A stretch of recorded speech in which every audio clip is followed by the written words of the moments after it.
Donc on va passer sur ces transferts bruts. Alors, les transferts financiers de l'État, pourquoi faire? Alors là, vous avez un tableau où, sans expliquer comment sont utilisés les transferts de l'État.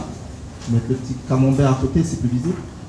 Alors, le premier poste, c'est les dépenses de personnel et pensions dans l'armée. Donc, dans pension, on a ces fameuses retraites dont je vous parlais. Des retraites à la fois des fonctionnaires d'État, mais aussi des Calédoniens. Qui pèse pour 96,7 milliards. Ensuite, vous avez la deuxième ligne, donc dotation et subventions aux collectivités locales. Donc c'est ce que apporte l'État aux collectivités locales Nouvelle-Calédonie, provinces et communes, pour 34 milliards. Enfin, on a les dépenses de fonctionnement des services de l'État, pour 24 milliards, 24,85 milliards. Donc dans cela, on a ce qu'on appelle les compétences régaliennes qu'à terme la Nouvelle-Calédonie devra exercer. Alors dans le camembert, vous voyez un peu comment sont réparties ces dépenses. Vous voyez que là, en orange, c'est les dépenses de personnel. En rouge, c'est la part qui va aux collectivités locales. Et en vert, c'est les dépenses de fonctionnement.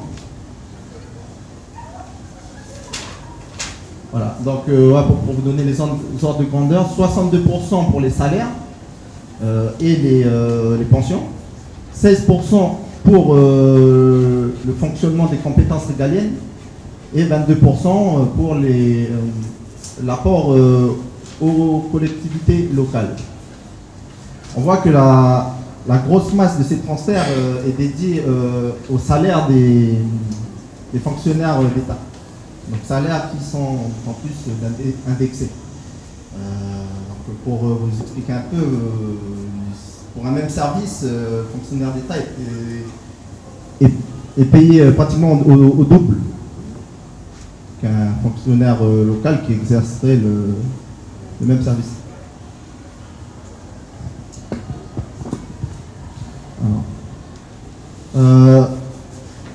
Donc ces transferts ont tendance à stagner, voire à diminuer.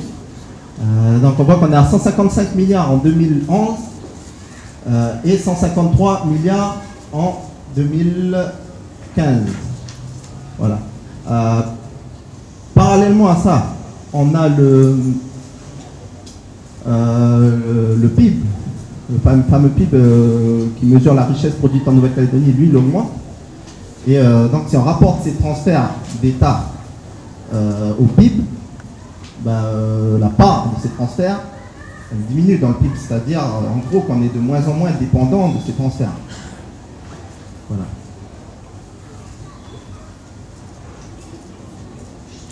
Alors, oui, voilà, Jean-Raymond vous a parlé un peu du budget, enfin des recettes qui passent par la Nouvelle-Calédonie. Moi, je vais vous montrer un peu, comment dire ça, la part des transferts qui alimentent les budgets des collectivités locales. Donc, en Nouvelle-Calédonie, on a 3 types de collectivités locales. On les classe comme ça. Nouvelle-Calédonie, province et commune. Alors, pour la Nouvelle-Calédonie, le budget de la Nouvelle-Calédonie, il pèse 231 milliards. Et l'État apporte 5,5 milliards sur ces 231 milliards, ce qui représente 2,5% du total du budget. Donc c'est très très peu. Ensuite, pour les provinces, vous voyez en rouge, c'est ce qu'apporte l'État. Et en bleu, c'est ce qui est financé par les Calédoniens.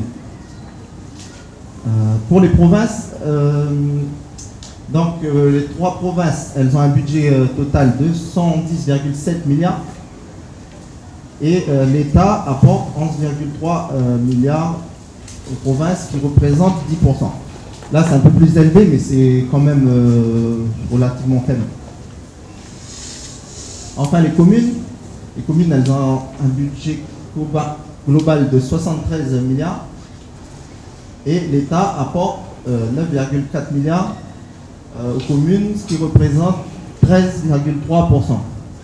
Donc ces trois camemberts, ils vous montrent que la part de l'État dans le financement des collectivités locales est assez faible. Alors, avec notre équipe, on s'est lancé un défi d'essayer de mesurer ce qui sort. Donc, comme je vous disais tout à l'heure, il y a aussi de l'argent, de la richesse créée par les Calédoniens qui part du pays pour aller vers la métropole. Alors, les transferts qui viennent de l'État sont d'origine publique, mais ceux qui partent de la Nouvelle-Calédonie vers l'État sont surtout d'origine privée. Alors, voilà, il faut parler d'un circuit État français, Calédonie, État français. Donc, il ne faut pas seulement parler d'un circuit État français, Calédonie qui s'arrêterait là. Alors, les flux financiers de la Nouvelle-Calédonie vers la France. Donc, là, on a mesuré une série de flux. Alors, je vais vous les énumérer. Vous avez les épargnes des expatriés, donc des fonctionnaires d'État. Donc, on a estimé cette épargne à 10 milliards d'euros. Je ne sais pas si vous vous souvenez, dans la précédente diapo, je vous ai dit que les salaires des fonctionnaires d'État représentaient 100 milliards. C'est un peu moins parce qu'en réalité, c'est les salaires et les retraites, mais les salaires pèsent pour 70 milliards. Donc, on a 10 milliards qui sont épargnés, qui repartent en métropole. Le règlement des marchandises apportées, donc on importe beaucoup de produits venant de la métropole, ça représente 50 milliards, enfin 50,8. Les investissements immobiliers extérieurs, donc 3 milliards, les Calédoniens qui achètent des maisons en métropole. Les investissements de portefeuille, donc généralement c'est des grosses sociétés qui investissent sur les marchés financiers, dans des actions, des obligations en métropole. Les cotisations retraites complémentaires, donc ce que je vous disais tout à l'heure, les retraites complémentaires qu'on paye,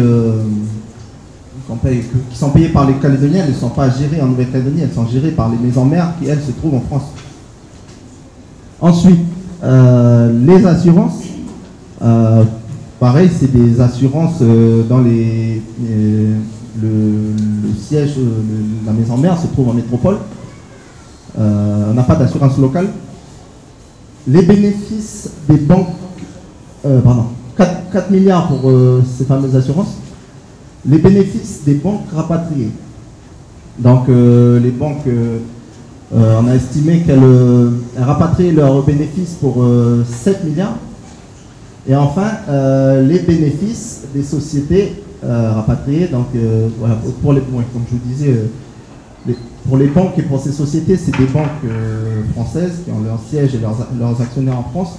Donc les bénéfices qu'elles génèrent en Nouvelle-Calédonie doivent repartir en France pour rémunérer le fameux détenteur de ces sociétés.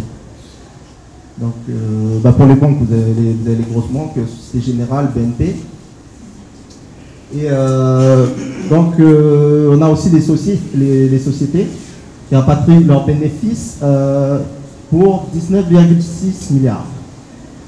Au total, ça nous fait 123 milliards de francs qui partent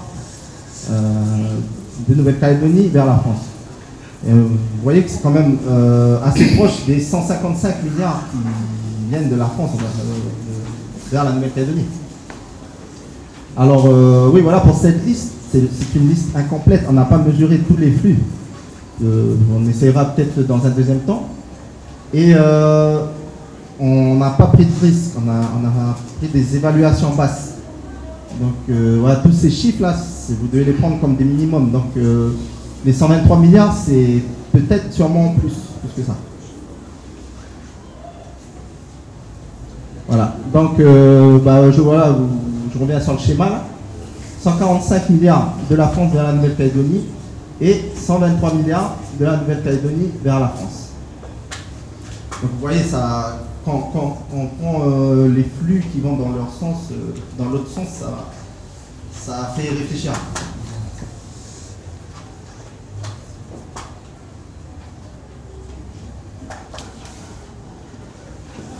Alors, oui, voilà, ce qui est important, c'est aussi de définir de combien on aura besoin quand on sera souverain. Notamment pour remplacer ces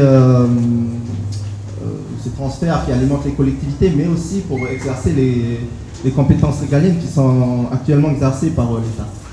Alors, oui, je vous l'avais dit tout à l'heure, pour l'État apporte globalement 34 milliards aux collectivités, Nouvelle-Calédonie, provinces, communes. Voilà, donc je vous ai montré tout à l'heure. Enfin, il apporte un peu moins. On a pris. Il y a aussi des 7 milliards de contrats de développement qui, eux, sont répartis sur les 3 collectivités. Ensuite, voilà, on a estimé à 90 milliards environ ce qu'il nous faudra pour exercer les compétences régaliennes et l'enseignement secondaire et supérieur. Voilà, 45 milliards pour l'enseignement secondaire, 2,7 milliards pour l'enseignement supérieur, 24 milliards pour les compétences régaliennes en fonctionnement et 20 milliards pour les salaires, ce qui nous fait au total 90 milliards.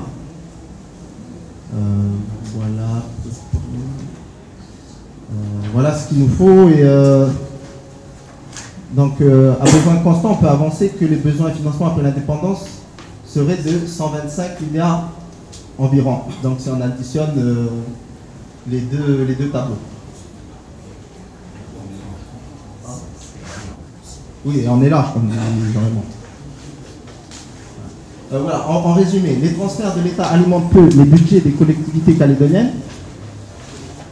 Seule la compétence transférée de l'enseignement secondaire est encore financée par l'État. Même s'ils sont d'origine différente, les flux financiers dans le sens Nouvelle-Calédonie, France, sont équivalents chaque année aux flux France-Nouvelle-Calédonie. Donc, la plus grande partie des transferts de l'État ne fait que transiter par la Nouvelle-Calédonie et retourne vers la France, parce que je vous ai montré les fameux 145 et les fameux 123 qui repartent. Et enfin, l'activité économique du pays est relativement peu dépendante des transferts de l'État, étant donné qu'une part très significative de sommes transférées est rapatriée chaque année vers la France.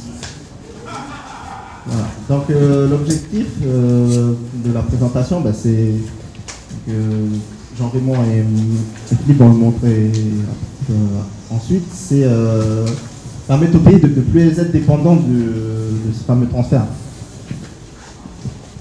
Voilà. Je vais laisser la parole à Philippe qui va... Ah, pardon.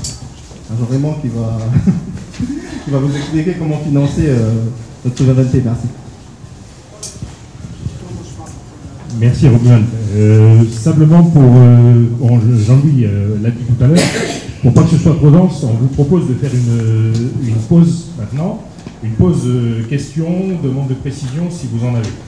Hein, donc voilà, on se tient à votre disposition pour répondre, donc n'hésitez pas, posez des questions,